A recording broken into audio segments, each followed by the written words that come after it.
El libro de Urantía. Advertencia al lector. El libro de Urantía se encuentra actualmente en proceso de retraducción del original inglés.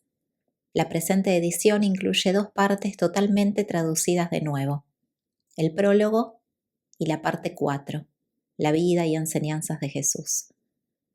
El lector observará por ello una serie de cambios de terminología en relación con las partes 1, 2 y 3, aún no traducidas, como por ejemplo, donación en lugar de auto-otorgamiento, Micael en lugar de Mijael, mundos de las mansiones en lugar de mundos de estancia, el origen centro primero en lugar de la primera fuente y centro, etc.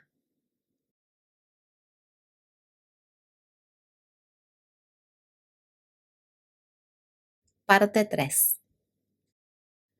La historia de Urantía.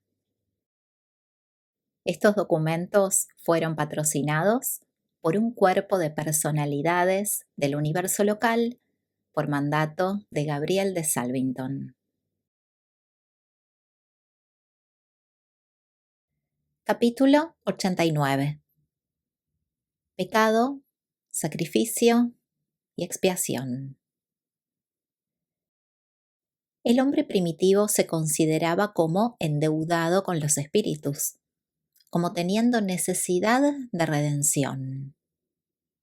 Desde el punto de vista de los salvajes, los espíritus les podían haber enviado con justa razón mucha más mala suerte. Con el paso del tiempo, este concepto se transformó en la doctrina del pecado y la salvación. Se consideraba que el alma venía al mundo con una deuda, el pecado original. El alma tenía que ser redimida. Había que proporcionar un chivo expiatorio. Los cazadores de cabezas, además de practicar el culto de la adoración a las calaveras, podían proporcionar una víctima propiciatoria como sustituta de sus propias vidas. El salvaje se obsesionó muy pronto con la idea de que los espíritus obtenían una satisfacción suprema con el espectáculo de la miseria, el sufrimiento y la humillación humanos.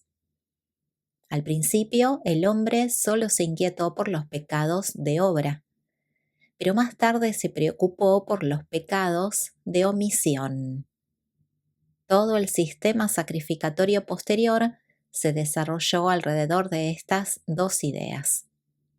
Este nuevo ritual estaba relacionado con el cumplimiento de las ceremonias propiciatorias de los sacrificios. El hombre primitivo creía que había que hacer algo especial para ganarse el favor de los dioses. Solo una civilización avanzada reconoce a un Dios coherentemente ecuánime y benévolo. La propiciación era un seguro contra la mala suerte cercana, en lugar de ser una inversión para una dicha futura.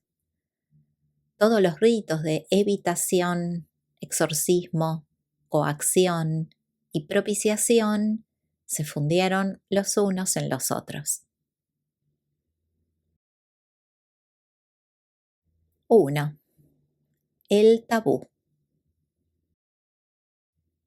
El acatamiento de un tabú era el esfuerzo del hombre por esquivar la mala suerte, por evitar ofender a los fantasmas espíritus absteniéndose de hacer algo. Al principio los tabúes no eran religiosos, pero muy pronto consiguieron la aprobación de los fantasmas o los espíritus, y cuando estuvieron reforzados de esta manera, se convirtieron en los legisladores y constructores de las instituciones.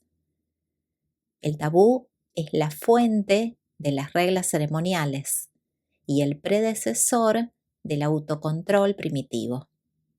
Fue la primera forma de reglamentación social y durante mucho tiempo la única. Todavía sigue siendo un elemento básico de la estructura regulativa social. El respeto que infundían estas prohibiciones en la mente de los salvajes equivalía exactamente al miedo que tenían a los poderes que supuestamente las imponían. Los tabúes surgieron primero a causa de las experiencias casuales con la mala suerte. Más tarde fueron propuestos por los jefes y los chamanes, los hombres fetiches, que según se creía estaban dirigidos por un fantasma espíritu o incluso por un dios. El miedo al castigo de los espíritus es tan grande en la mente de un primitivo que a veces muere de miedo cuando ha violado un tabú. Y estos episodios dramáticos refuerzan enormemente el poder del tabú sobre la mente de los supervivientes. Entre las primeras prohibiciones se encontraron las restricciones sobre la apropiación de las mujeres y otros bienes. A medida que la religión empezó a jugar un papel más importante en la evolución del tabú, el objeto que estaba prohibido era considerado como impuro y posteriormente como profano. Los anales de los hebreos están repletos de menciones sobre cosas puras e impuras, sagradas y profanas, pero sus creencias en este sentido eran mucho menos engorrosas y abundantes que las de otros muchos pueblos. Los 7 mandamientos de Dalamatia y Edén, así como los 10 mandatos de los hebreos, eran unos tabúes precisos, todos expresados de la misma forma negativa que la mayoría de las prohibiciones antiguas. Pero estos códigos más nuevos eran realmente emancipadores, ya que sustituían a miles de tabúes preexistentes.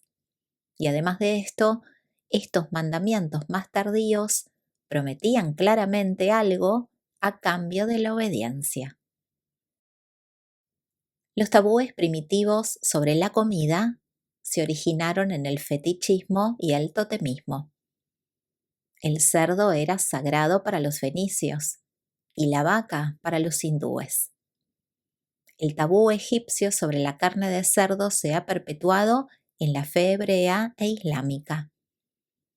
Una variante del tabú sobre la comida era la creencia de que una mujer embarazada podía pensar tanto en cierto alimento que cuando naciera el hijo sería el reflejo de ese alimento. Tales viandas serían tabúes para el niño. Las maneras de comer pronto se volvieron tabúes, y así es como se originó el protocolo antiguo y moderno en la mesa. Los sistemas de castas y los niveles sociales son vestigios residuales de las prohibiciones antiguas. Los tabúes fueron muy eficaces para organizar la sociedad, pero fueron enormemente gravosos. El sistema negativo de la prohibición no solamente mantenía unas reglas útiles y constructivas, sino también unos tabúes anticuados, caducos e inútiles.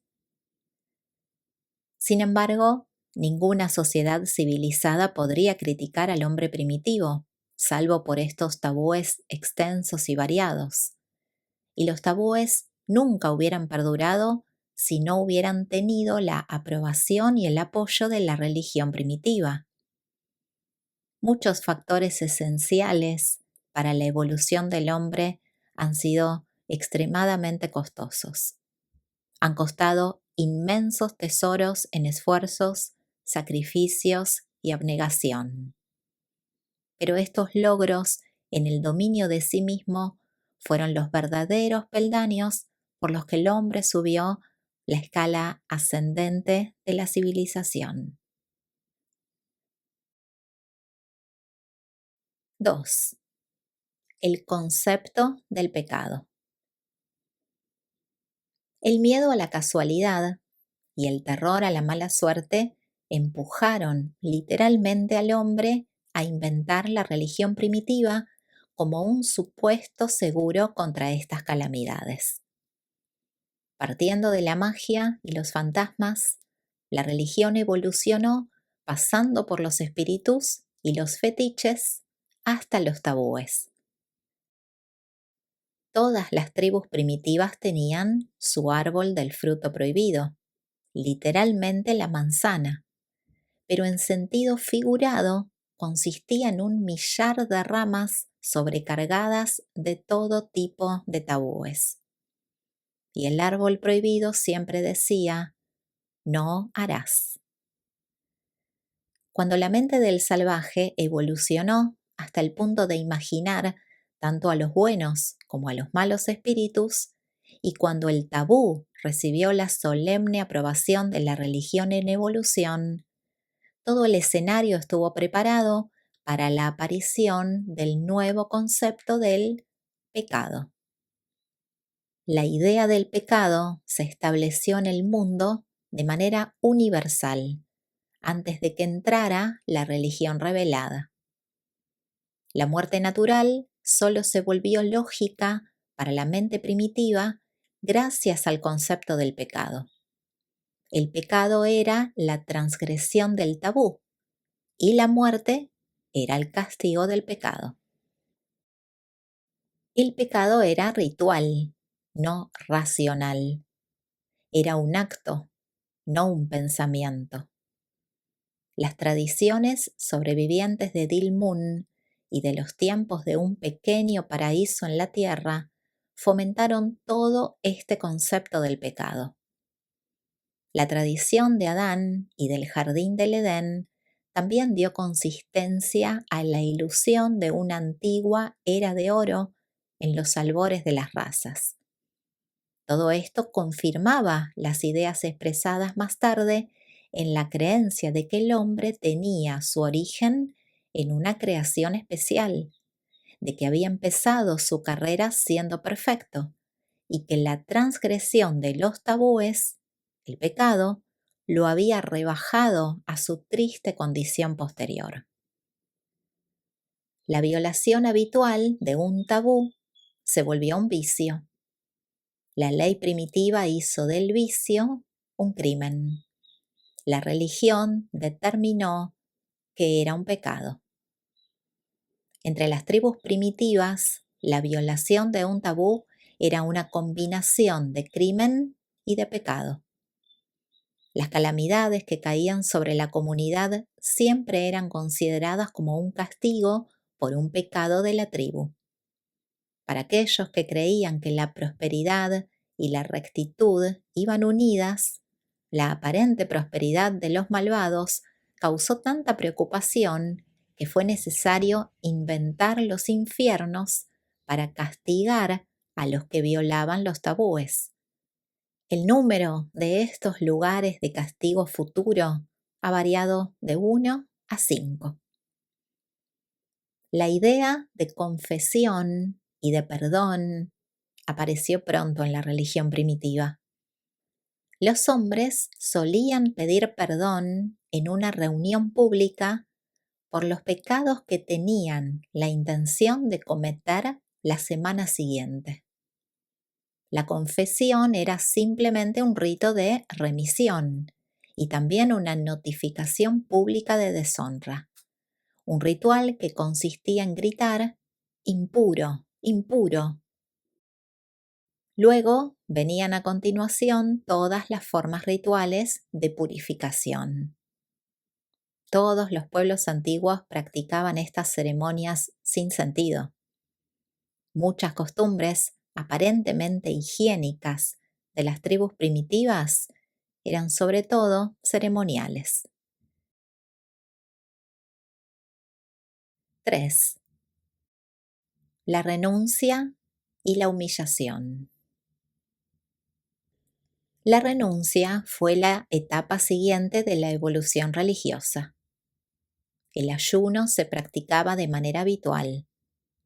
Pronto se estableció la costumbre de renunciar a muchas formas de placer físico, especialmente de naturaleza sexual. El ritual del ayuno estaba profundamente arraigado en muchas religiones antiguas y ha sido transmitido prácticamente a todos los sistemas teológicos modernos de pensamiento. Justo en la época en que los hombres bárbaros se recobraban de la práctica ruinosa consistente en quemar y enterrar los bienes con los muertos, justo en el momento en que la estructura económica de las razas empezaba a tomar forma, apareció esta nueva doctrina religiosa de la renuncia, y decenas de miles de almas sinceras empezaron a buscar la pobreza. Los bienes fueron considerados como un obstáculo espiritual.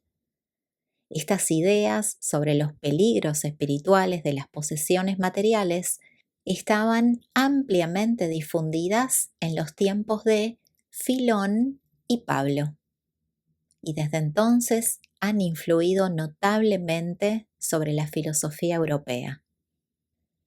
La pobreza era simplemente una parte del ritual de la mortificación de la carne, que lamentablemente quedó incorporada en los escritos y las enseñanzas de muchas religiones, principalmente del cristianismo. La penitencia es la forma negativa de este ritual, a menudo insensato, de la renuncia. Pero todo esto enseñó a los salvajes el dominio de sí mismo y constituyó un progreso digno de consideración en la evolución social. La abnegación y el dominio de sí mismo fueron dos de los beneficios sociales más importantes procedentes de la religión evolutiva primitiva. El dominio de sí mismo proporcionó al hombre una nueva filosofía de la vida. Le enseñó el arte de aumentar su fracción de vida, disminuyendo el denominador de las exigencias personales, en lugar de intentar acrecentar siempre el numerador de las satisfacciones egoístas. Estas ideas antiguas sobre la autodisciplina incluían la flagelación y todo tipo de torturas físicas. Los sacerdotes del culto a la madre eran especialmente activos enseñando la virtud de los sufrimientos físicos y daban ejemplos sometiéndose a la castración. Los hebreos, los hindúes y los budistas eran unos partidarios sinceros de esta doctrina de la humillación física. A lo largo de todos los tiempos antiguos, los hombres trataron de conseguir por estos medios unos saldos adicionales a su favor en los libros contables sobre la abnegación que llevaban sus dioses. Cuando se experimentaba alguna tensión emocional, en otros tiempos se tenía la costumbre de hacer votos de abnegación y de tortura de sí mismo. Con el tiempo, estos votos adoptaron la forma de contratos con los dioses y en este sentido representaron un verdadero progreso evolutivo, ya que se suponía que los dioses harían algo concreto en recompensa por esta tortura y mortificación de la carne. Los votos eran tanto negativos como positivos. Las promesas de esta naturaleza tan nociva y extrema se pueden observar hoy mucho mejor en algunos grupos de la India. Era muy natural que el culto de la renuncia y la humillación prestara atención a las satisfacciones sexuales. El culto de la continencia se originó como un ritual que practicaban los soldados antes de entrar en combate. En épocas posteriores se convirtió en la práctica de los santos. Este culto solo toleraba el matrimonio como un mal menor que la fornicación. Muchas grandes religiones del mundo han sufrido la influencia desfavorable de este antiguo culto, pero ninguna de manera más acusada que el cristianismo. El apóstol Pablo era un adepto de este culto y sus opiniones personales están reflejadas en las enseñanzas que introdujo en la teología cristiana. Es bueno para el hombre no tocar ninguna mujer. Quisiera que todos los hombres fueran como yo. Digo pues a los no casados y a las viudas que es bueno para ellos permanecer como yo. Pablo sabía muy bien que estas enseñanzas no formaban parte del Evangelio de Jesús, y así lo reconoció, tal como queda demostrado en su declaración: digo esto por concesión, no por mandato. Pero este culto condujo a Pablo a menospreciar a las mujeres. La pena de todo esto es que sus opiniones personales han influido durante mucho tiempo sobre las enseñanzas de una gran religión mundial. Si los consejos de este instructor y fabricante de tiendas fueran obedecidos de manera literal y universal, la raza humana llegaría a un fin repentino e ignominioso. Además, la relación de una religión con el antiguo culto de la continencia conduce directamente a una guerra contra el matrimonio y el hogar, que son los verdaderos fundamentos de la sociedad y las instituciones básicas del progreso humano. No es de extrañar que todas estas creencias favorecieran la formación de cleros célibes en las diversas religiones de distintos pueblos. Algún día el hombre deberá aprender a disfrutar de la libertad sin licencia, de la alimentación sin glotonería y del placer sin libertinaje. Para regular el comportamiento personal, el dominio de sí mismo es una política humana mucho mejor que la abnegación extrema. Jesús tampoco enseñó nunca estas ideas desrazonables a sus seguidores. 4. Los orígenes del sacrificio. Al igual que otros muchos rituales de adoración, el sacrificio, como parte de las devociones religiosas, no tuvo un origen simple y único. La tendencia a doblegarse ante el poder y a postrarse en devota adoración en presencia del misterio se encuentra prefigurada en el servilismo del perro ante su amo. Entre el impulso a adorar y el acto del sacrificio no hay más que un paso. El hombre primitivo medía el valor de su sacrificio por el dolor que padecía. Cuando la idea de sacrificio se vinculó por primera vez al ceremonial religioso, no se concebía ninguna ofrenda que no produjera dolor.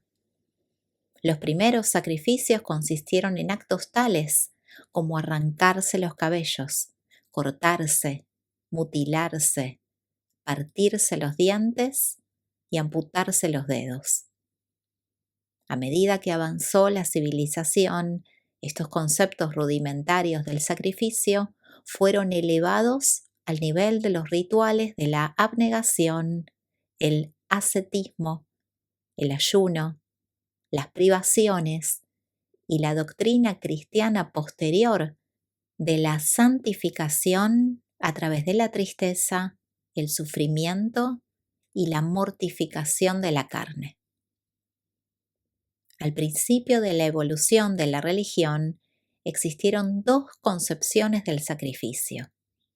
La idea del sacrificio mediante las ofrendas, que implicaba una actitud de acción de gracias, y el sacrificio debido a la deuda, que englobaba la idea de redención. Más tarde se desarrolló el concepto de la sustitución. Más tarde aún, el hombre concibió que cualquiera que fuera la naturaleza de su sacrificio, podría servir como portador de un mensaje ante los dioses. Podría ser como un aroma agradable para el olfato de la deidad. Esto introdujo la utilización del incienso y otras características estéticas en los rituales de los sacrificios, los cuales se convirtieron con el tiempo en unas fiestas religiosas sacrificatorias que se volvieron cada vez más elaboradas y adornadas. A medida que la religión evolucionó, los ritos sacrificatorios de la conciliación y la propiciación reemplazaron a los métodos más antiguos de la evitación, el apaciguamiento y el exorcismo. La idea inicial del sacrificio fue la de un gravamen de neutralidad impuesto por los espíritus ancestrales. La idea de la expiación solo se desarrolló más tarde.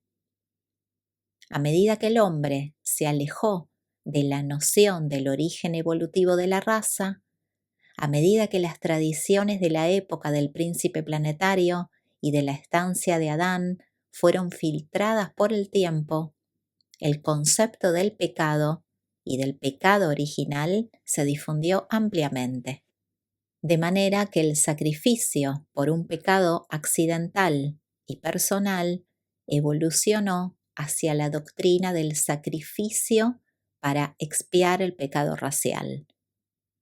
La expiación por medio del sacrificio era un mecanismo de seguro a todo riesgo que protegía incluso contra el rencor y los celos de un Dios desconocido. Rodeado de tantos espíritus susceptibles y dioses codiciosos, el hombre primitivo se enfrentaba con tal multitud de deidades acreedoras que se necesitaban todos los sacerdotes, el ritual y los sacrificios de una vida entera para liberarlo de sus deudas espirituales. La doctrina del pecado original o de la culpabilidad racial hacía que cada persona empezara su vida con una deuda importante hacia los poderes espirituales. A los hombres les entregan regalos y sobornos, pero cuando estos son ofrecidos a los dioses, se les califica de consagrados, sagrados, o se les llama sacrificios. La renuncia era la forma negativa de la propiciación. El sacrificio se volvió la forma positiva. El acto de la propiciación incluía la alabanza, la glorificación, la adulación e incluso la diversión. Los restos de estas prácticas positivas del antiguo culto de la propiciación son los que constituyen las formas modernas de adoración divina. Las formas actuales de adoración son simplemente la ritualización de estas antiguas técnicas sacrificatorias de la propiciación positiva. El sacrificio de un animal significaba para el hombre primitivo mucho más de lo que podría significar nunca para las razas modernas. Aquellos bárbaros consideraban a los animales como sus verdaderos parientes cercanos. A medida que pasó el tiempo, el hombre se volvió más astuto en sus sacrificios y dejó de ofrecer sus animales de trabajo. Al principio sacrificaba lo mejor de todo, incluyendo a sus animales domésticos. Cierto soberano egipcio no se jactaba en vano cuando afirmaba que había sacrificado 113.433 esclavos, 493.386 cabezas de ganado, 88 barcos, 2.756 imágenes de oro, 331.702 jarras de miel y de aceite, 228.380 jarras de vino, 680.714 gansos, 6.744.428 barras de pan y 5.740.352 sacos de monedas. Para poder hacer esto, no había tenido más remedio que gravar con enormes impuestos a sus fatigados súbditos. La pura necesidad forzó finalmente a estos semisalvajes a comerse la parte material de sus sacrificios, pues los dioses ya habían disfrutado del alma de los mismos. Esta costumbre se vio justificada bajo el pretexto del antiguo banquete sagrado, un culto de comunión según los usos modernos. 5. Los sacrificios y el canibalismo. Las ideas modernas sobre el canibalismo primitivo son totalmente falsas. Este formaba parte de las costumbres de la sociedad primitiva. Aunque el canibalismo es tradicionalmente horrible para la civilización moderna, formaba parte de la estructura social y religiosa de la sociedad primitiva. Los intereses colectivos dictaron la práctica del canibalismo. Surgió debido al impulso de la necesidad y perduró a causa de la esclavitud, a la superstición y a la ignorancia. Era una costumbre social, económica, religiosa y militar. El hombre primitivo era caníbal. Disfrutaba con la carne humana y por eso la ofrecía como ofrenda alimenticia a los espíritus y a sus dioses primitivos. Puesto que los espíritus fantasmas no eran más que hombres modificados, y puesto que la comida era la necesidad más grande del hombre, entonces la comida debía ser también la necesidad más grande de un espíritu. El canibalismo fue en otro tiempo casi universal entre las razas en evolución. Todos los Sanjiks eran caníbales, pero al principio los andonitas no lo eran, ni tampoco los noditas ni los adamitas. Los anditas no lo fueron hasta después de mezclarse enormemente con las razas evolutivas. El gusto por la carne humana aumenta. Una vez que se ha empezado a comer carne humana debido al hambre, la amistad, la venganza o el ritual religioso llega a convertirse en un canibalismo habitual. La antropofagia surgió a causa de la escasez de alimentos, aunque esta ha sido raras veces la razón fundamental. Sin embargo, los esquimales y los andonitas primitivos muy pocas veces fueron caníbales, salvo en periodos de escasez. Los hombres rojos, especialmente en América Central, eran caníbales. Las madres primitivas tuvieron en otro tiempo la costumbre general de matar y comerse a sus propios hijos a fin de renovar las fuerzas que habían perdido en el parto. En Queensland, al hijo primogénito todavía se le mata y se le devora así con frecuencia. En tiempos recientes, muchas tribus africanas han recurrido deliberadamente al canibalismo como medida de guerra, como una especie de atrocidad para aterrorizar a sus vecinos. Cierto canibalismo fue el resultado de la degeneración de algunos linajes en otro tiempo superiores, pero este predominaba principalmente entre las razas evolutivas. La antropofagia empezó en una época en que los hombres experimentaban unas intensas y amargas emociones hacia sus enemigos. Comer carne humana llegó a formar parte de una ceremonia solemne de venganza. Se creía que de esta manera el fantasma de un enemigo se podía destruir o fusionar con el de la persona que se lo comía. La creencia de que los hechiceros conseguían sus poderes comiendo carne humana estuvo en otro tiempo muy extendida. Algunos grupos de antropófagos solían consumir únicamente a los miembros de sus propias tribus. Una endogamia pseudoespiritual que acentuaba supuestamente la solidaridad tribal. Pero también se comían a los enemigos para vengarse, con la idea de apropiarse de su fuerza.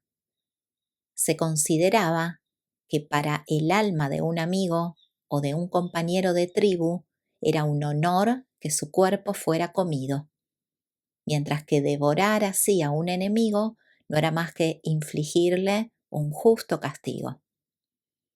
La mente del salvaje no tenía ninguna pretensión de ser coherente. En algunas tribus, los padres ancianos solían aspirar a ser comidos por sus hijos. En otras, tenían la costumbre de abstenerse de comer a los parientes cercanos. Sus cuerpos se vendían o se intercambiaban por los de los desconocidos. Existía un comercio considerable de mujeres y niños que eran engordados para la matanza. Cuando la enfermedad o la guerra no lograban restringir la población, el excedente era comido sin ceremonias. El canibalismo ha desaparecido paulatinamente debido a las influencias siguientes. 1. A veces se convertía en una ceremonia comunal, en la asunción de la responsabilidad colectiva para infligir la pena de muerte a un miembro de la misma tribu. La culpabilidad de la sangre deja de ser un crimen cuando todos participan en ella, cuando participa la sociedad. En Asia, la última manifestación de canibalismo fue la de comerse a estos criminales ajusticiados. 2. El canibalismo se convirtió muy pronto en un rito religioso, pero el miedo creciente a los fantasmas no siempre surtió el efecto de reducir la antropofagia. 3. Con el tiempo progresó hasta el punto en que solo se comían ciertas partes u órganos del cuerpo, aquellas partes que se suponía que contenían el alma o porciones del espíritu. Beber sangre se volvió algo corriente y existía la costumbre de mezclar las partes comestibles del cuerpo con medicinas. 4. Fue limitado a los hombres. A las mujeres se les prohibió que comieran carne humana. 5. Luego fue limitado a los jefes, sacerdotes y chamanes. 6. Después se volvió tabú entre las tribus superiores. El tabú sobre la antropofagia tuvo su origen en Dalmatia y se difundió lentamente por el mundo. Los noditas fomentaron la incineración como medio de combatir el canibalismo, ya que en otro tiempo era práctica normal desenterrar a los cadáveres para comerlos. Y 7. Los sacrificios humanos anunciaron el fin del canibalismo. Como la carne humana se había convertido en el alimento de los hombres superiores, de los jefes, finalmente fue reservada para los espíritus aún más superiores. y así la ofrenda de los sacrificios humanos puso fin eficazmente al canibalismo, excepto entre las tribus más inferiores. Cuando los sacrificios humanos estuvieron plenamente establecidos, la antropofagia se volvió tabú. La carne humana solo era una comida para los dioses. Los hombres solo podían comer un pequeño trozo ceremonial, un sacramento. Finalmente, se generalizó la práctica de emplear animales como sustitutos para los fines sacrificatorios. Los perros eran comidos incluso entre las tribus más atrasadas, lo que redujo considerablemente la antropofagia. El perro era el primer animal que se había domesticado y se tenía en gran estima como animal doméstico y como alimento. 6. La evolución de los sacrificios humanos. Los sacrificios humanos fueron un resultado indirecto del canibalismo, así como su curación. El hecho de proporcionar un séquito de espíritus al mundo de los espíritus condujo también a la disminución de la antropofagia, porque nunca se tuvo la costumbre de comer estos muertos sacrificados. Ninguna raza ha estado completamente exenta de la práctica de los sacrificios humanos en alguna de sus formas y en algún momento, aunque los andonitas, los noditas y los adamitas fueron los menos adictos al canibalismo. Los sacrificios humanos han sido prácticamente universales. Sobrevivieron en las costumbres religiosas de los chinos, hindúes, egipcios, hebreos, mesopotámicos, griegos, romanos y otros muchos pueblos. Y en los tiempos recientes se encuentran todavía entre las tribus atrasadas de África y Australia. Los indios americanos más recientes tuvieron una civilización surgida del canibalismo y por ello sumida en los sacrificios humanos, sobre todo en América Central y del Sur. Los caldeos fueron de los primeros que abandonaron los sacrificios humanos en circunstancias corrientes, sustituyéndolos por animales. Hace unos 2000 años, un compasivo emperador japonés introdujo las imágenes de arcilla para sustituir a los sacrificios humanos. Pero hace solo menos de 1000 años que estos sacrificios desaparecieron del norte de Europa. En ciertas tribus atrasadas, el sacrificio humano es practicado todavía por algunos voluntarios, como una especie de suicidio religioso o ritual. Un chamán ordenó en cierta ocasión el sacrificio de un anciano muy respetado de cierta tribu. El pueblo se sublevó, se negó a obedecer. Entonces el anciano hizo que su propio hijo lo matara. Los antiguos creían realmente en esta costumbre. Entre las historias que ilustran las controversias desgarradoras entre las antiguas costumbres religiosas consagradas por la tradición y las exigencias contrarias de la civilización en progreso, no existe un relato más trágico y patético que la narración hebrea de Jefté y su única hija. Siguiendo la costumbre habitual, este hombre bien intencionado había hecho una promesa descabellada.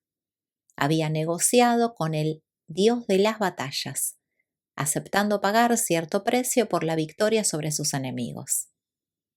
Este precio consistía en sacrificar lo primero que saliera de su casa a su encuentro cuando volviera al hogar. Jefté pensó que uno de sus esclavos leales se acercaría para recibirlo, pero resultó que su hija, la única que tenía, salió para darle la bienvenida al hogar.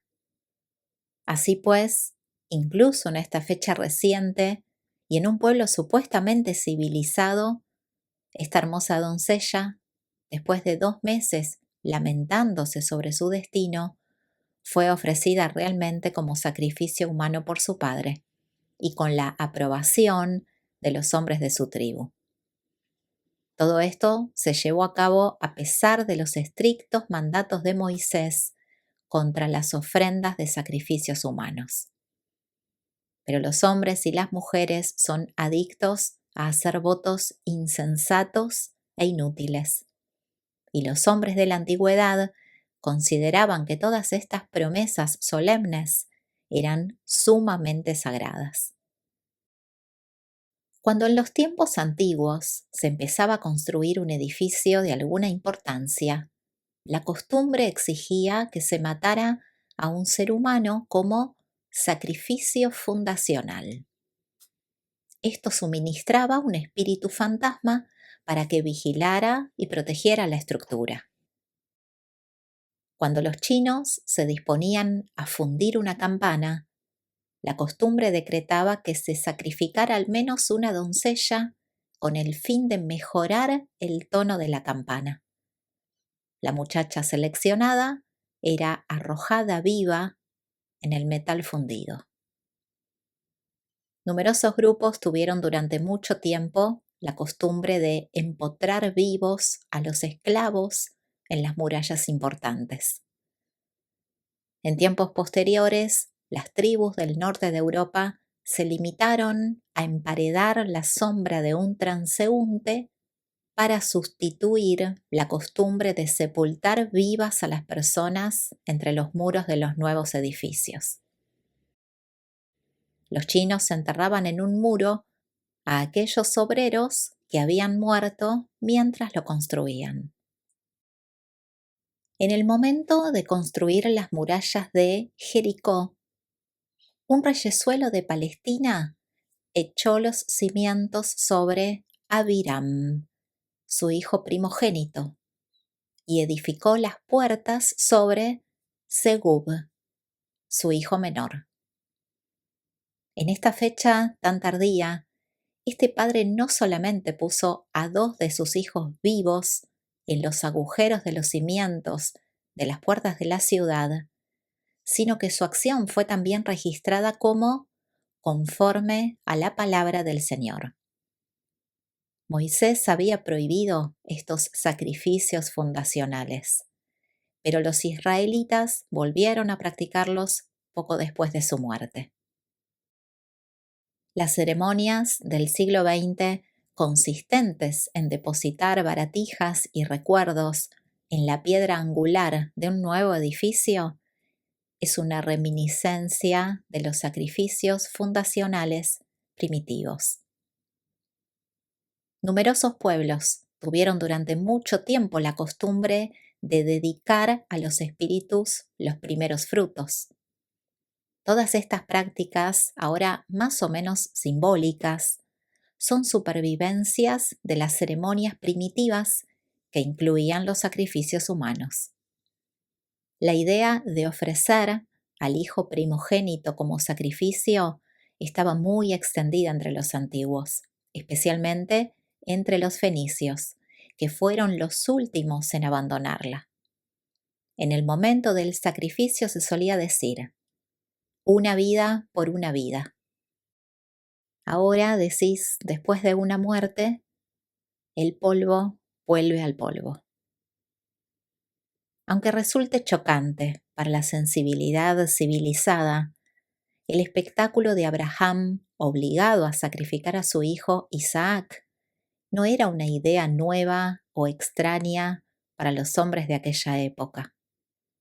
En los momentos de una gran tensión emocional, los padres habían recurrido durante mucho tiempo a la práctica frecuente de sacrificar a sus hijos primogénitos.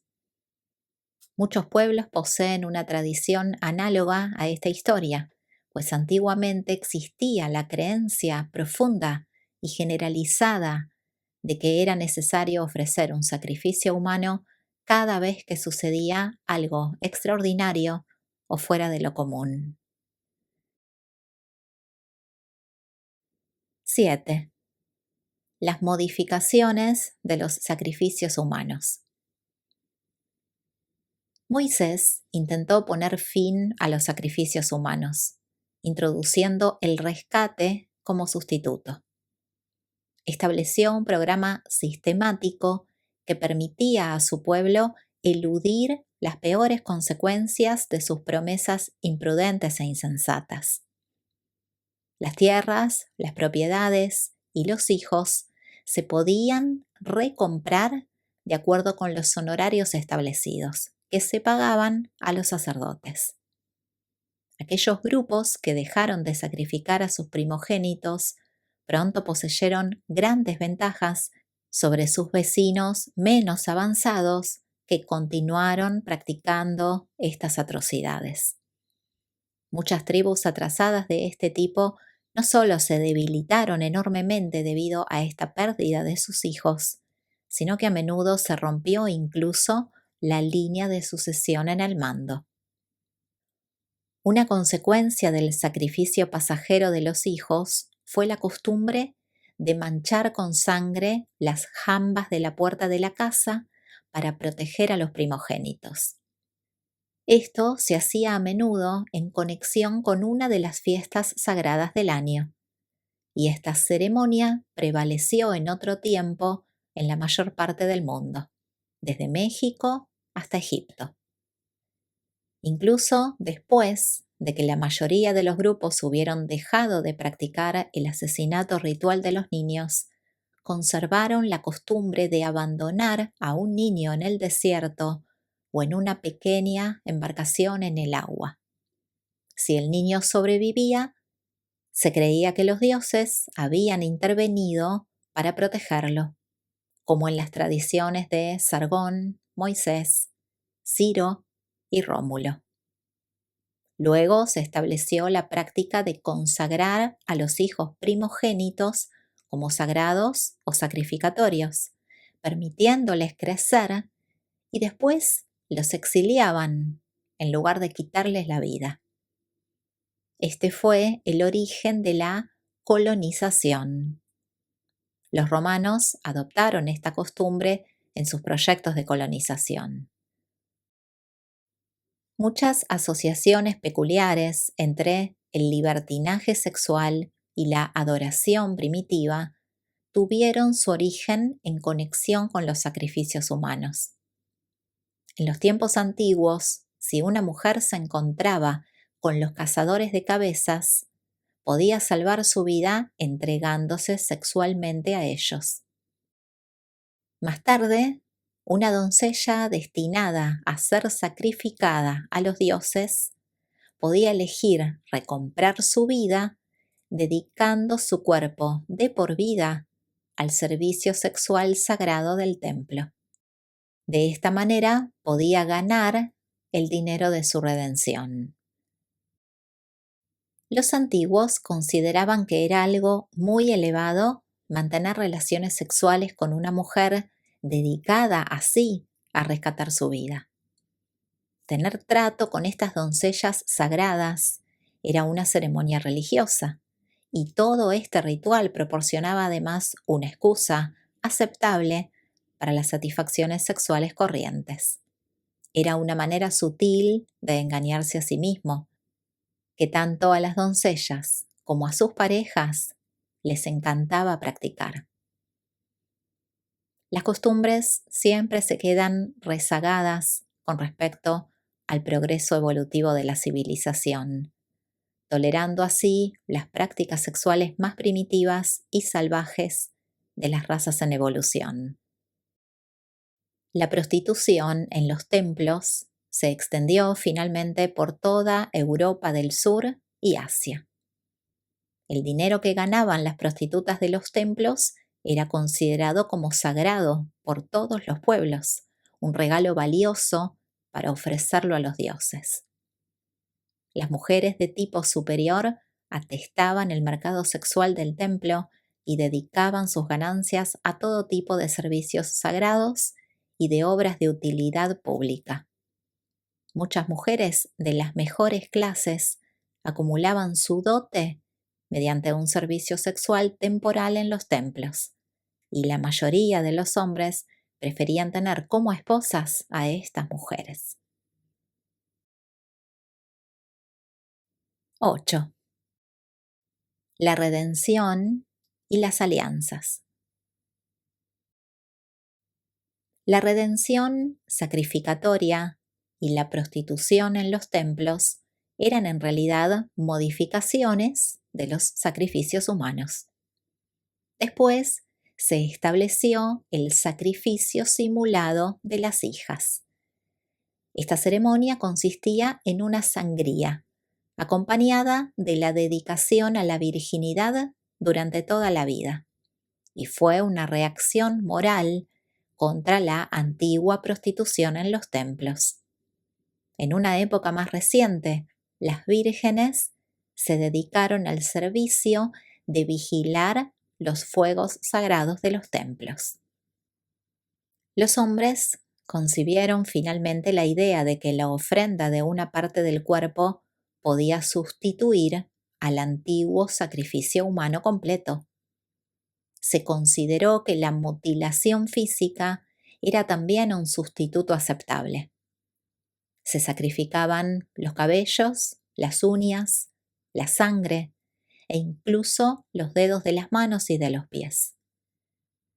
El antiguo rito posterior y casi universal de la circuncisión fue una consecuencia del culto del sacrificio parcial. Era simplemente sacrificatorio y no se le atribuía ninguna finalidad higiénica. A los hombres los circuncidaban y a las mujeres les agujereaban las orejas. Posteriormente se estableció la costumbre de atarse los dedos en lugar de amputárselos. Afeitarse la cabeza y cortarse el pelo fueron igualmente unas formas de devoción religiosa.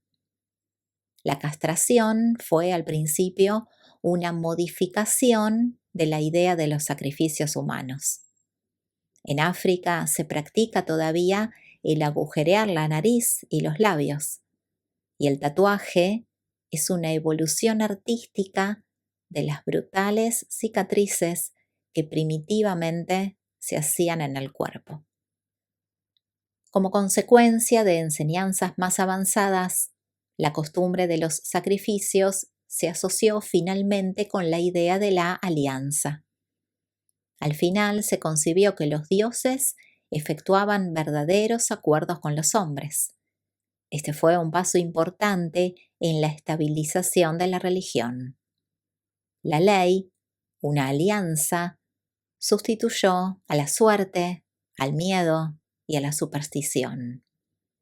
El hombre nunca había podido soñar siquiera con celebrar un contrato con la deidad hasta que su concepto de Dios hubo avanzado hasta el nivel en que imaginó que los controladores del universo eran dignos de confianza. La idea primitiva que el hombre tenía de Dios era tan antropomorfa que fue incapaz de concebir una deidad digna de confianza hasta que él mismo no se volvió relativamente digno de confianza, moral y ético. Pero la idea de efectuar un pacto con los dioses acabó por llegar. El hombre evolutivo adquirió finalmente la dignidad moral suficiente como para atreverse a negociar con sus dioses. Y así, el asunto de ofrecer sacrificios se transformó gradualmente en el juego del regateo filosófico del hombre con Dios. Todo esto representaba una nueva estratagema para asegurarse contra la mala suerte, o más bien una técnica mejor para obtener con más seguridad la prosperidad. No alberguéis la idea errónea de que estos sacrificios primitivos eran regalos que se ofrecían gratuitamente a los dioses, unas ofrendas espontáneas de gratitud o de acción de gracias. No eran expresiones de auténtica adoración. Las formas primitivas de oración no eran ni más ni menos que unos regateos con los espíritus, una discusión con los dioses. Era una especie de trueque en el que las súplicas y la persuasión fueron sustituidas por algo más tangible y costoso. El desarrollo del comercio entre las razas había inculcado el espíritu comercial y había desarrollado la astucia en los trueques.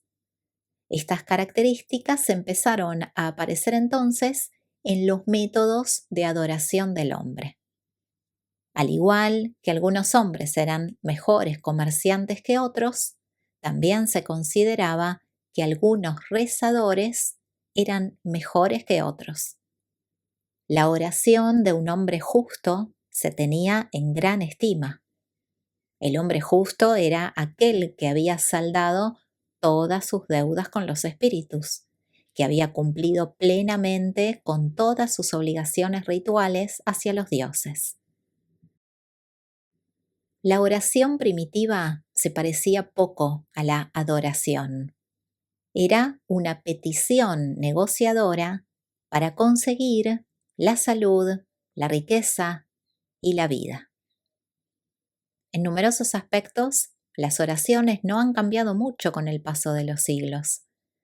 Continúan leyéndose en voz alta en los libros, recitándose de manera solemne y copiándose para colocarlas en las ruedas y colgarlas en los árboles, donde el soplido de los vientos ahorra al hombre la molestia de emplear su propio aliento. 9. Los sacrificios y los sacramentos. En el transcurso de la evolución de los rituales urantianos, los sacrificios humanos han progresado desde las manifestaciones sangrientas de la antropofagia hasta unos niveles superiores y más simbólicos. Los ritos primitivos de los sacrificios engendraron las ceremonias posteriores de los sacramentos. En tiempos más recientes, el sacerdote era el único que tomaba un trozo del sacrificio caníbal o una gota de sangre humana, y luego todos los asistentes comían el animal sustitutorio. Estas ideas primitivas sobre el rescate, la redención y las alianzas han evolucionado hasta convertirse en los servicios sacramentales de nuestros días. Toda esta evolución ceremonial ha ejercido una enorme influencia socializadora.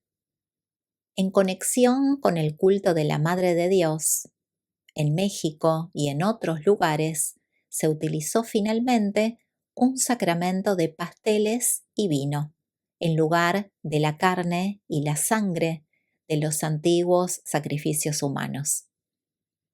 Los hebreos practicaron durante mucho tiempo este ritual como parte de sus ceremonias pascuales, y en este ceremonial es donde tuvo su origen la versión cristiana posterior del sacramento.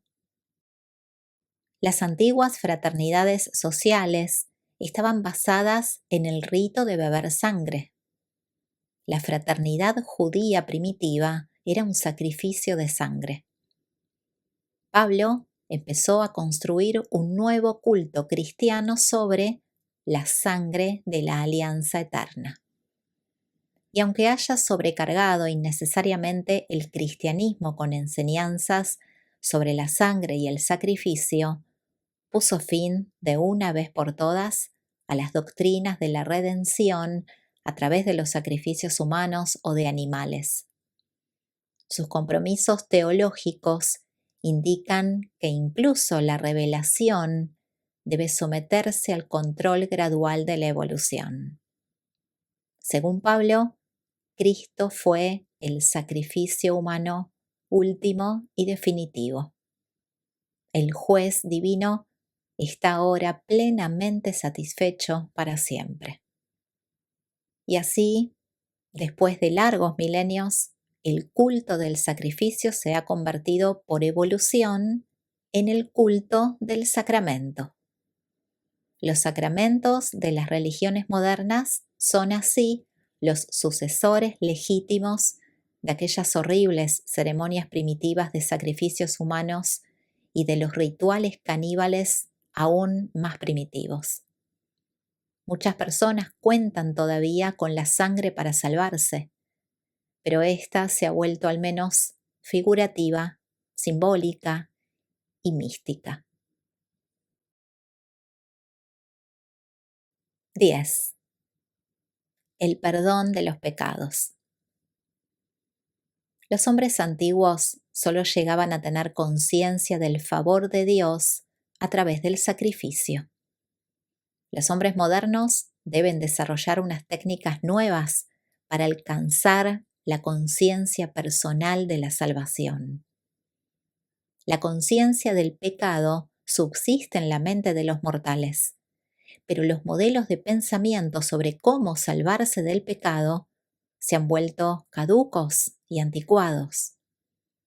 La realidad de la necesidad espiritual subsiste, pero el progreso intelectual ha destruido las antiguas maneras de conseguir la paz y el consuelo para la mente y el alma. Hay que volver a definir el pecado como una deslealtad deliberada hacia la deidad. Existen diversos grados de deslealtad. La lealtad parcial debida a la indecisión, la lealtad dividida debida a los conflictos, la lealtad moribunda debida a la indiferencia y la muerte de la lealtad, que se manifiesta en la consagración a los ideales impíos. El sentido o sentimiento de culpa es la conciencia de haber violado las costumbres. No es necesariamente un pecado. No existe pecado real en ausencia de una deslealtad consciente hacia la deidad. La posibilidad de reconocer el sentimiento de culpa es una señal de distinción trascendente para la humanidad. No califica al hombre de despreciable, sino más bien lo separa como una criatura de una grandeza potencial y de una gloria siempre ascendente. Ese sentimiento de indignidad es el estímulo inicial que debería conducir de manera rápida y segura a esas conquistas de la fe que trasladan a la mente mortal a los magníficos niveles de la nobleza moral, la perspicacia cósmica y la vida espiritual. Todos los significados de la existencia humana cambian así de lo temporal a lo eterno, y todos los valores se elevan de lo humano a lo divino. La confesión del pecado es un rechazo valiente de la deslealtad, pero no atenúa de ninguna manera las consecuencias espaciotemporales de esa deslealtad. Pero la confesión, el reconocimiento sincero de la naturaleza del pecado, es esencial para el crecimiento religioso y el progreso espiritual. Cuando los pecados son perdonados por la deidad, se produce la reanudación de las relaciones leales después de un periodo durante el cual el hombre es consciente de la interrupción de dichas relaciones como consecuencia de una rebelión consciente. No es necesario buscar el perdón, sino únicamente recibirlo, teniendo conciencia del restablecimiento de las relaciones leales entre la criatura y el Creador. Y todos los hijos leales de Dios son felices, aman el servicio y progresan constantemente en la ascensión hacia el paraíso. Este capítulo es presentado por una brillante estrella vespertina de Nevadón.